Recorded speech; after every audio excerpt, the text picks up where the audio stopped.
20th century French existentialist philosopher, novelist, author Jean-Paul Sartre said, "When the rich wage war, it's the poor who die," meaning rich people wage war against one another, but poor people suffer in the process and die eventually.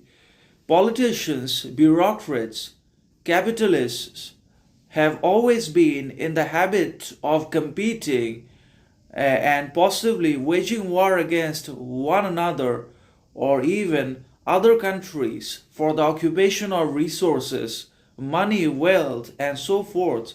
And in the process, they end up destroying other countries' lands, infrastructure, and the lives of the people of that country.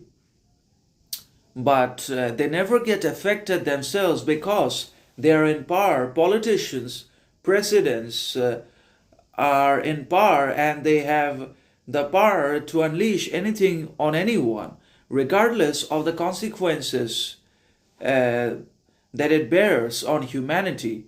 So, as we are seeing in the present times, that wars and different conflicts are being fought between different parties and countries, primarily for the occupation of lands, territorial disputes, and integrity are being waged and questioned solely because of the acquisition and grabbing of land and not caring about the people at all. So it's the politicians who want land, resources, and so forth, and that's why they start wars, conflicts, sacrificing their own soldiers and also killing others in the process.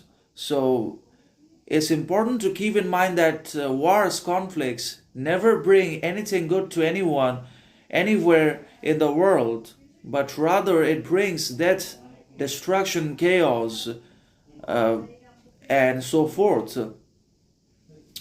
And it's the poor people, the inhabitants of the land or the country, that pay the real price of the wars that politicians wage at their own will for land, resources, and so forth. The people suffer unnecessarily and die, and they do not receive any help from anyone. So when the rich do something, it's the poor that must suffer and die. Rich people control the marketplace, the societal structure, and make the poor